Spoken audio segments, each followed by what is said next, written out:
Father Simon and the Friendly Forgivers. My sorry tale begins over 30 years ago when I'd started my first job after leaving sixth form.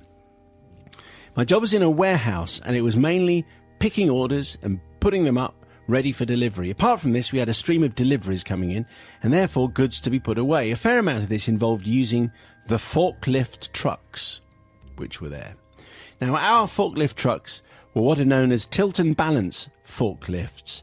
They had it's quite a specialist here. I mean, do you know about this? Completely out of my depth. Oh, really? Yeah. Could you not pimp one and then I'm sure you could, but put some spotlights on it and go, hey, look at me, and then do wheelies and stuff? yeah, you could do all sorts of kind of folk art over it and make it look nice, but I've very little that you can do. You can't lower it or... I don't think there's much...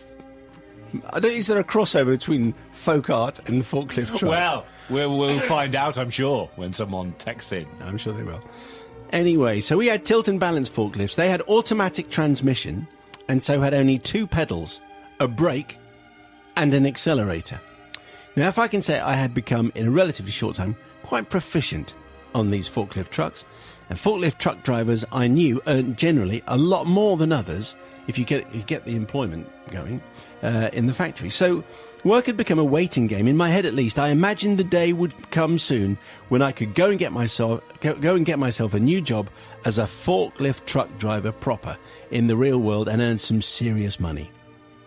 Many an hour spent daydreaming about how I'd spend my money. Then one day I was standing on the loading bay talking to Reggie, the older guy who ran the trade counter. You know Reggie. Here, he says. Oh, yeah, Reggie, yeah. I don't know why you're working here, my lad. Not now you can drive them forklifts. You should be earning 3 times as much as what you get here. Shut up. You should shut up and get out. I know, Reg. Well, I'd like to get a decent job. Well, let me tell you, says Reg. My son-in-law can get you a job, kid. He's the warehouse manager at United Ceramic Tiles in Amblecook. Amblecook? Have you heard of them? No, I haven't, Reg. Oh, they're famous. I'll have a word with him. He can get you in there, no worries.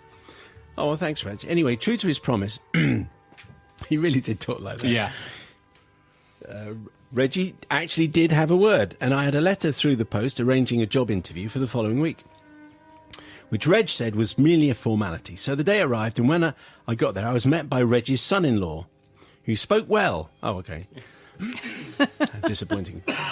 It made me feel comfortable right away. Well, Reg has told me quite a bit about you, says his son-in-law, so I think you'll fit in great here. Things were looking good. We'll start you on a wage, 180 quid a week, with a review after 3 months. Put you on the same wage as the rest of the boys then. Well, Father Simon, things were looking very good. 180 quid to start 30 years ago. That's not bad. That is pretty good money. Rightio then, says Reggie's son-in-law. Let's get you on one of the trucks. Let's see what you can do. I presume you've driven reach trucks before, haven't you? Hang on, I'm thinking. Reach trucks? What about the tilt and balance with all that folk art? What does he mean, reach trucks? Did he mean the other sort of forklift trucks, the ones I'd seen where you sit sideways on that? Anyway, maybe that's what he meant. Yes, that has to be it. It's a sideways on thingy. Because I was quite technical, says Chris. Everything else should be the same, shouldn't it? So we put on our safety helmets, and off we went into the warehouse. Oh my, there they were. Sideways on thingies, forklift truck type machines. And look how tall the racking is. 5, maybe 6 shelves high. Each shelf holding or having enough space to fit a whole pallet full of ceramic tiles. Each worth quite a few quid. The forklift truck was an awesome, massive beast. My first reaction was total terror.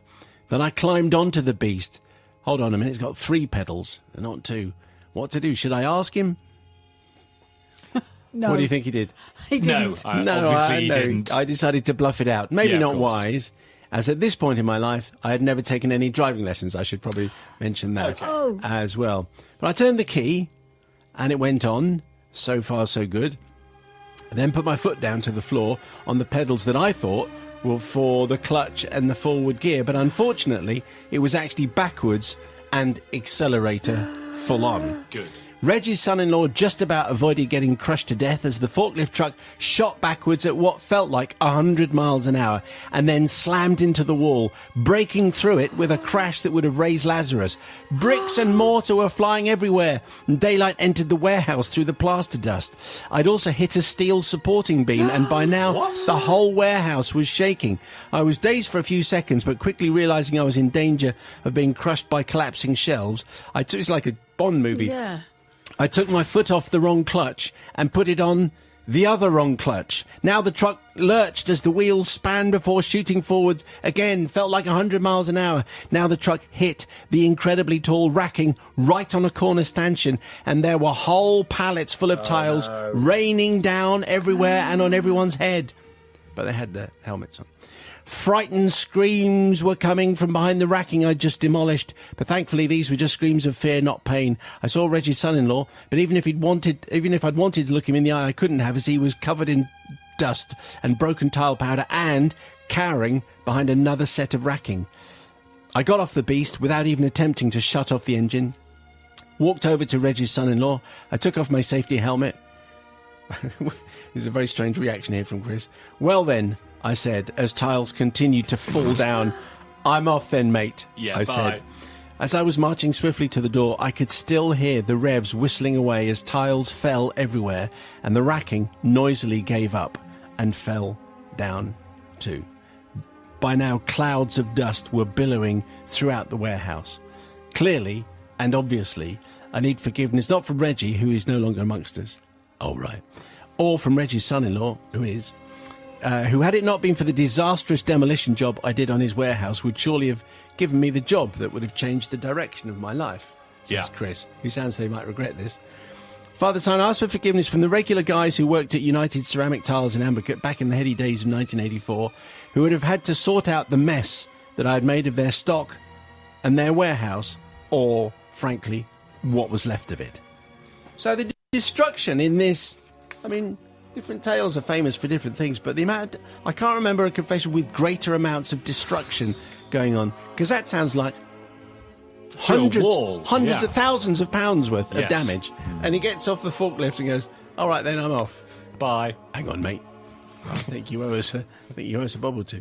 Sister Bobby, always mature and responsible. Yeah, Chris, it's going to be really easy to make this decision because even though things were different back then, they were different times. I'm sure health and safety, they were visiting back then. And I'm sure you had to have certificates. So the only thing I can't work out is why the brother-in-law wasn't a little bit more, son-in-law, fastidious about checking your tickets or checking your certificates. And also, the other thing is... It is his fault. It is the son-in-law, really. No, it is actually Chris for bluffing, because that's the problem. When you bluff and go, yeah, this will be all right. This is what happens when you bluff. This is like getting into a car you don't know, assuming everything is in the normal place, and then, of course, you've turned left with your indicators. That's the very minimum that you can do. You should always, basically, familiarise yourself with the equipment. That's what I'm surprised that the son-in-law didn't do. Don't know his name. But it's still not his fault. It's Chris's fault for lying about it and pretending he could do something, because actually it could have been so bad. I'm so cross about this. You know, we could have had much more destruction. So, Chris, you were very, very lucky it wasn't worth. You are not forgiven for bluffing. Quite cross with you, Chris. Yeah, not forgiven.